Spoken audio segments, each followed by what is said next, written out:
Hey Stoic warriors, welcome back to my channel. Right now you're gazing at the stars, aren't you? Your mind is a battleground where every thought explodes like a supernova, shattering your concentration. Distractions orbit around you, whispering in your ear, doubt, hesitation, regret, all swirling together in a cosmic fog that makes you feel like you're floating adrift in the void. You swore to yourself you'd transform. You promised you'd begin that journey tomorrow. But let's be clear about one truth: tomorrow is a deception. It's your greatest adversary. It's the beautiful mirage that keeps you trapped in this perpetual cycle of justifications. Tomorrow is an illusion, forever beyond your grasp. It will never materialize, and in your heart, you recognize this truth. You've experienced this feeling. You're weary of it, weary of all the vows you've broken to yourself, weary of awakening to another hollow day where nothing evolves. For too long, you've been telling yourself, "I'll improve tomorrow." But tomorrow slips through your fingers like stardust. It's a phantom, and you've been pursuing it only to discover that it vanishes when you attempt to seize it. The frustration is mounting now, isn't it? Like a volcano ready to erupt. You're finished with the deceptions, finished with the rationalizations, finished with the stagnation. It's time for a fundamental shift. I'm not discussing the kind of change that feels pleasant, the kind of change that's simple. No, authentic change is fierce. It demands everything from you. It compels you to confront the shadows you've been evading. Real change doesn't murmur sweet nothings in your ear. It's a lightning strike that rattles the very core of who you believe yourself to be. It scorches you, incinerates everything that's hindering you. And here's where Stoicism enters the picture. Stoicism doesn't pamper you. It doesn't create warmth and fuzziness inside. It doesn't concern itself with your comfort. It's here to tear away the layers of illusion, to strip away the falsehoods that maintain your weakness. Stoicism doesn't present easy solutions, it presents truth, raw and fierce. Zeno of Athens, the philosopher who guided a civilization, didn't soften his words. He said, "The harmony of your existence depends upon the caliber of your thoughts." What does that truly signify? It means you're not a casualty of your circumstances. You're not powerless in this universe. You're enslaved to your thoughts, and as long as you remain chained to them, nothing will change. You won't change. If you lack discipline in your mind, your body is confined, your will is tethered. When your mind is fragile, your life crumbles. Today isn't about some flawless vision of self-control. We're not here to amuse you with fantasies. No, we're here to discuss raw, unfiltered discipline, the kind of discipline that cuts so deeply it stings, the kind that makes you want to flee but forces you to remain and confront it. This discipline will shatter you. It will demolish you, but it will reconstruct you into something more powerful. It doesn't wait for motivation, it compels you to rise regardless of how burdened you feel. This video is for those who are done playing small. It's for those who are tired of lamenting, tired of waiting for the universe to change for them. This is for the warriors who know they possess magnificence within them, but that magnificence has been buried beneath a mountain of excuses. You don't need more inspiration. You don't need more vacant words. What you need is metamorphosis, a complete reset. Stay with me through every principle. Don't skip ahead. Don't cheat yourself out of this moment, because this is where the old you gets incinerated, and the new you, the one who's been waiting to break free, emerges.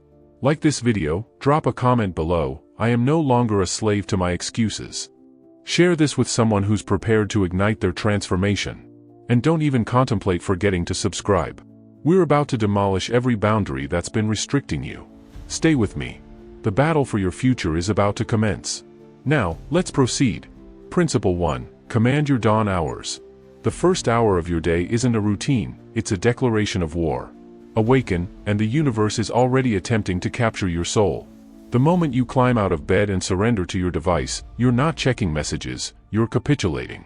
You're allowing chaos to flood into your existence before you've even had an opportunity to breathe. The snooze button? It's a retreat. It's you pleading for comfort when the universe demands conquest. Your first hour is where you determine if you're a warrior or a marionette. Discipline doesn't arrive with the first communication or the first gathering, it's born in the silence. It's forged before anyone else even gets to behold your face. You awaken, and you battle, not the world, but yourself, because that's where the conflict begins, right here in the quiet moments when no one's observing. Socrates didn't anticipate tranquility. He didn't expect smooth sailing. He knew the day would be filled with darkness, selfishness, betrayal, and the weight of humanity's worst, but he chose to face it anyway. He confronted the underworld and walked through it with unwavering strength.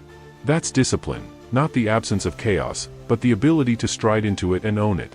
Your first hour is sacred, but it's not for the weak. Guard it as if your life depends on it, because it does. This isn't some gentle little morning ritual, this is war. It's you against every instinct that attempts to drag you into distraction, into numbness. Begin with breath. Begin with stillness. Begin with the harshest truth: you don't exist to pursue pleasure, you exist to break your cravings, to shatter weakness, and to command your own destiny. If you can master that first hour, you own the remainder of the day. If you own your dawn, you own your mind. And when you own your mind, nothing can control you, not your superior, not your contemporaries, not existence itself. No device, no comfort, only discipline. This is your testing ground, not for others, but for yourself. So ignite a flame, not a screen. Stretch your body, don't scroll. Read something that burns with purpose, not something that lulls you into oblivion. You have a choice to make: will you seize the first hour, or let it seize you? Drop a comment below: I command the first hour of my life and claim that battlefield. Once you dominate that hour, the day can't touch you. The battle is already over. You've triumphed. Principle 2: silence the voice that craves comfort. That voice inside you, the one that whispers, it's okay to sleep in, to skip the training session, to just take it easy for once, it's not your ally, it's a parasite feeding off your vulnerabilities. It wants to sink its talons into your spirit and drag you into the abyss of comfort. It wants to annihilate you. Cleanthes said, "No individual is free who is not master of themselves." And that voice? It's the prison, the shackles, the lock on your cell. The greatest trap you'll ever encounter. It's the voice that attempts to persuade you that you deserve rest when you've done nothing to earn it, the voice that whispers sweet lies, saying, "You've toiled enough." And in that moment, you listen. You surrender. But here's the truth: that voice isn't telling you to rest because you deserve it, it's telling you to rest because it fears you'll grow stronger. It doesn't want you to ascend, it doesn't want you to break free. That voice is the comfort zone's most lethal weapon, and it will stop at nothing to keep you enchained. When that voice speaks, destroy it. When it tells you to take it easy, rise and grind harder. When it says, tomorrow, you roar back, now. Envision that voice as a shadow, dark, lurking, crawling through your mind like an affliction. It knows your vulnerabilities. It will claw at you, drag you back to the comfort zone. But every time you choose discomfort, every time you step into the inferno instead of fleeing from it, you evolve. And that voice? It weakens. It perishes a little bit more. Master yourself. Silence that voice. The best weapon? Action. You are in control. You're the commander of your thoughts, not the puppet of that parasitic voice. Every time you choose the arduous path, every time you push when it says stop, you reclaim another inch of power. And today, you reclaim the power completely. Principle 3: embrace the agony of growth. Nobody desires pain. Nobody awakens and wishes for suffering to come knocking. But what if I told you that growth doesn't come without it? That discipline is the guardian of strength, and pain is the key that unlocks it? You've been avoiding it. Every time you retreat from discomfort, you postpone the strongest version of yourself. You've constructed a wall around your weaknesses, and all it's done is trap you in a cycle of mediocrity. The truth? You can't build muscle without first tearing it apart. You can't get stronger without breaking down what's weak within you. Epictetus, that blazing torch of wisdom, said, "No individual is more unhappy than one who never faces adversity." Why? Because without adversity, you remain stagnant. You remain soft. You remain untested. You remain weak. Growth demands struggle. It demands that you thrust yourself into the furnace to be torn apart and remade. When you lift weights, your muscles tear, but what follows? They grow.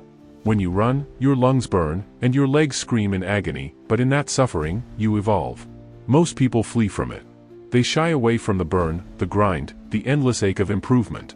But not you. Not anymore. What would happen if you stopped running? What if you stopped fearing the fire and plunged headfirst into it, knowing it's the only way to forge yourself into something stronger, sharper, and relentless? Because the truth is, you've been evading discomfort for too long, and it's made you weak. You've wrapped yourself in safety, in routine, in every excuse to remain comfortable. But the clock is ticking, and every second you waste in comfort is a second that distances you from the individual you're meant to be.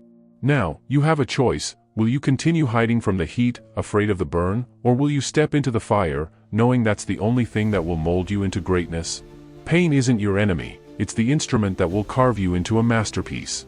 Once you learn to embrace it, to see it for what it truly is, you'll stop running. You'll welcome it, because every ounce of pain is a step closer to the power you've been searching for. And when you finally accept that, the universe won't know what hit it. Principle 4, release the need for approval. You've been waiting for permission, haven't you? Waiting for someone to elevate you, to give you the green light, to finally tell you, you're doing it correctly. Stop. No one cares. No one will ever care as much as you think they should. Not your friends, not your family, not the world. They're too occupied. And you? You've been craving validation, desperately hoping for someone to recognize your struggle. But that's the falsehood we're drowning in, the addiction to approval. Scrolling through lives lived in public, all for a gesture of approval or a like. People want to be seen. They want their worth confirmed. But the Stoic path? It doesn't wait for applause. It demands you walk the tightrope alone. It forces you to trust yourself when everyone else doubts you, when they don't see your sweat, your sacrifice, your silent grind. Diogenes said, "You could depart life right now, let that determine what you do and say and think." What is he really screaming at you? Life doesn't wait for your permission. It doesn't care about your struggles. It doesn't care about your sacrifices. It doesn't owe you recognition, and neither does anyone else. The power you're begging for? It's not out there. It's buried inside you, just waiting to explode. That power comes when you stop looking for external validation and start building your own inner empire. When you release the suffocating need for approval, you are liberated, free to stop waiting for others to applaud your every move, free to stop looking for external signals of success. Success is yours to define, not theirs. This journey is yours to own, only yours. And here's the cold, brutal truth: the world will never understand your fire. The world won't feel the burning hunger in your chest. No one else can walk this path the way you can. The moment you stop needing their approval, you will awaken. You are the only judge of your worth. You are the only one who can claim your power. And once you realize this, you will never again need anyone else's permission to pursue your destiny. Principle 5, embrace the stillness of the mind. The noise is suffocating you. It's not just in the world, it's in your head. It's in your device. It's in your every moment of existence. You can't escape it. You're drowning in it, the need to constantly be entertained, constantly be distracted. It's a virus. It's consuming your mind, poisoning your ability to think, to feel, to even be. You've become a puppet to the chaos, reacting to everything yet never truly living. Clarity? It's a rare treasure. Without clarity, there's no discipline. Without silence, there's no room for your thoughts to breathe, to break free from the madness. Your mind is a battlefield of endless cravings and distractions, each one draining your life force, making you a shell of who you're meant to be. Chrysippus didn't say true wealth is in possessions, fame, or status. He said, wealth consists not in having great possessions but in having few wants. The world wants to fill your mind with everything but the truth. The more you consume, the emptier you become. Every second spent scrolling, consuming, and chasing fleeting highs takes you further from your true power. What if you didn't need to consume anymore? What if you didn't need to check your device every 5 seconds? What if you could sit in silence, truly sit in silence, and hear your own soul speaking to you? This is where your power lies, in the stillness, in that brutal quiet moment when the world falls away, and all you're left with is you. It's there that your strength rises. The world will scream at you, drag you back into its noise. But when you choose silence, you unlock something primal. You find the discipline that's been buried beneath the clutter. You can't hear your voice in the madness, but in silence, your voice becomes thunder. In the stillness, you hear your true self. You hear the call to rise, to claim what's yours, to cut through the chaos like a blade through flesh. You hear the command to become everything you've always been meant to be. Meditate. Sit in the fire of your own silence. Stop waiting for peace to find you, forge it from within. The world will never quiet down. It's a deception to think it ever will. But you have the power to carve out your own peace, to create your own silence in the storm. When you do, you will hear the only voice that matters, yours. And when you hear your voice, you will act with the kind of power that shatters the silence, the kind of power that doesn't need to shout because it already owns the cosmos. Principle 6, embrace your responsibility. You are exactly where you are because of the choices you've made, and that is a brutal truth. It's simple to blame the world, to point fingers, to convince yourself that life is what's holding you back. But I'm about to shatter that illusion. The only thing keeping you from your potential is you. Musonius Rufus once said, "It's not that we have a short time to live, but that we waste a lot of it." Think about that. Every moment you waste blaming others, every second you spend wrapped in excuses, every fraction of time you let slip away because you're waiting for someone or something to change, that is your life fading. You want change? You want growth? It won't come from external forces. It won't come from waiting for someone else to hand you the life you dream of. It will never come from pointing fingers. It starts with you. The cold, hard truth? The universe doesn't owe you a damn thing. Not a single moment. If you want a different life, you have to create it. Here's where the discipline begins, by realizing that no one can control your fate but you. Not your past, not your family, not your occupation, not your circumstances. Only you have the power to shape your future. It starts with ownership. Own every choice. Own every mistake. Own every victory, every failure. Because when you take full responsibility, you stop being a passive observer in your own life. You stop waiting for someone to rescue you. You stop waiting for life to hand you anything. The world will never give you a damn thing on a silver platter, but you have the ability to build your own empire, brick, by owning it. Ask yourself this: what are you willing to take responsibility for today? What part of your life will you own right now? The difference between where you are and where you want to be isn't in what the world gives you, it's in your willingness to claim it for yourself. And that starts with taking ownership now, not tomorrow. You want to build discipline? Start by taking responsibility for every damn thing. The road to greatness isn't paved by excuses, it's forged by your willingness to own every single moment of your existence. No more waiting. No more excuses. Take responsibility, and watch your life change forever. Principle 7, master the art of consistency. Inconsistency is not just an obstacle, it's a silent destroyer, the kind that quietly whispers in your ear, making you believe that tomorrow will be better, when in reality, tomorrow is just another missed opportunity for growth. How many times have you initiated something with passion, with intensity, only to watch that fire extinguish, leaving nothing but the ashes of regret? You've made promises to yourself, countless promises, that this time will be different, only to watch them fade faster than you can blink, slipping away with the next distraction. You felt the surge of motivation, the rush of adrenaline, but just like a tidal wave, it crashes and dissipates, leaving nothing but calm, empty waters in its wake. The truth is simple: motivation is a fleeting illusion. It comes and goes like the wind. But what you need, what will separate you from everyone else, is consistency, the quiet, unrelenting commitment to showing up day after day, regardless of how you feel. Consistency doesn't care about your feelings. It doesn't care if you're tired, if you're broken, if you're losing it. It doesn't care if the world is crumbling around you or if your mind is screaming for a break. Consistency is the brutal force that propels you forward when you want to stop, when everything inside of you begs for comfort. It demands you show up even when there's no applause, even when there's no one watching, even when the world is silent. Every action you take today, no matter how small, echoes through your future, shaping the individual you will become. This is what Cato knew. He lived his life with this savage understanding: what we do in life echoes in eternity. Every decision, every hour, every minute, he knew it counted. He knew it would be his legacy. And if you understand this, if you truly grasp it, you will never let a day slip by without putting in the work. What you do today shapes your tomorrow.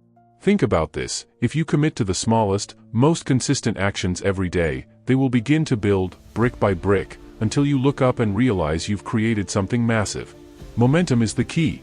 Momentum is the monster that will carry you through the days when motivation has abandoned you, when you feel like quitting, when the grind becomes unbearable. It's momentum that will force you to keep pushing, keep striving, even when everything in you screams, stop. This is the truth that no one tells you. It's not about grand gestures, it's about showing up every single day, even when you don't want to. There will be days when you will want to throw in the towel, when your body will beg for rest, when your mind will scream for comfort. But the question is, will you show up anyway? Will you refuse to let your excuses dictate your actions? Will you decide, in the face of your own resistance, to be stronger than your laziness, more powerful than your doubts? That is the test. And here's the deal: the test of your discipline, your success, your future lies in whether you can show up when it hurts, when you don't feel like it, when every ounce of your being tells you to quit. Mastering consistency isn't about being perfect, it's about being relentless. It's about the quiet promise you make to yourself, a promise that you will show up again and again without fail. You commit, you act, and you repeat. It's in this repetition that you build power. It's in the actions, day after day, that you will become the version of yourself you always dreamed of. The power doesn't lie in the big, grandiose moments. It doesn't live in the sporadic bursts of motivation that you feel. The power is in the small actions, repeated consistently, relentlessly. It's in the decision to show up even when you don't feel like it, to keep moving even when everything inside you wants to stop. This is where the real strength is forged. Master consistency, and you will have mastered your future. Nothing will stand in your way. Principle 8. Confront the fear of failure. Fear isn't just a feeling, it's a beast, a monster that lurks in the shadows of your mind, gnashing its teeth and whispering lies that hold you prisoner. It gets into your head, wraps itself around your thoughts, and paralyzes you before you even move. Fear doesn't just ask, "What if you fail?" It screams, "What if you lose everything?" It feeds off your hesitation, cripples your ambition, and holds you in a grip so tight you can barely breathe. But here's the gut-wrenching truth: failure is not your enemy, it's your gateway. The thing you fear most, that's what will give you the power you crave. The fear isn't real, it's a shadow. It's an illusion designed to keep you from becoming who you were born to be. So stop hiding from it. Face it. Step into it. Seneca wasn't just some philosopher babbling in a dusty old book, his words were war cries. He understood the primal truth: the things that try to stop you, they don't stop you, they're the weapons that carve your path. The impediment to action advances action, he said. That obstacle in front of you? It's not stopping you, it's the launch pad for your power. That fear, that sense of dread? It's the fuel for your transformation. You don't shrink from it, you embrace it. You walk straight into the storm and tear it apart. Failure is not your death sentence, it's the scalpel that cuts away your weaknesses, that uncovers your strength. Failure is the raw, brutal truth that slaps you awake. It's the crash that wakes you up when you've been sleepwalking through your life. It's the gift you've been too afraid to unwrap. But the real magic happens when you stop running from that fear. The truth is, you don't have to fear failure. The fear is just an invitation, a call to action. The successful don't flee from failure. They don't hide from the burn, from the pain, from the embarrassment. They bathe in it. They breathe it in, let it fill their lungs, and then they explode forward with an intensity you can't comprehend. They master the chaos of failure. They twist it, reshape it, use it to launch themselves higher than they ever thought possible. They understand that failure is the doorway to power, and the moment you stop fearing it, you unlock your true potential. Think about it: when you stop fearing failure, the world shifts beneath your feet. You stop questioning every step, every move. You stop worrying about what could go wrong and start focusing on the masterpiece you're building. Failure is just a chapter, it's not the end of your story. It's just the beginning. So stop hiding from the fire. Walk right into it. Let the fear consume you, and watch what happens next. The second you stop running from what could go wrong is the second you become unstoppable. The second you stop holding back is the second you turn your life into a wild, unpredictable masterpiece. You've just heard the 8 principles, but don't get it twisted. Hearing them means nothing, understanding them changes nothing. This isn't some casual tip or a motivational rant, this is a call to arms. The power, the strength, the tools, you already have them. But until you rise up and seize them, they're worthless. This isn't some game, this is your life. And it's demanding you stop existing in the shadows and step into the blinding light of your potential. You're not meant to be average. You're not meant to stay small, to stay comfortable, to stay safe. You were born for greatness, and if you're not fighting for it, you're dying for it. Don't just watch this, live it. Embody it. This isn't a maybe tomorrow message, this is a now or never wake-up call. Like this video, drop a comment below. I am the architect of my destiny. Share this with someone who needs to feel the fire, someone who's sick of playing small, and subscribe, because your journey to unstoppable discipline starts right now. The clock is ticking. The world is waiting. And the only thing standing between you and legendary greatness is one word: action. It's time. Step into it.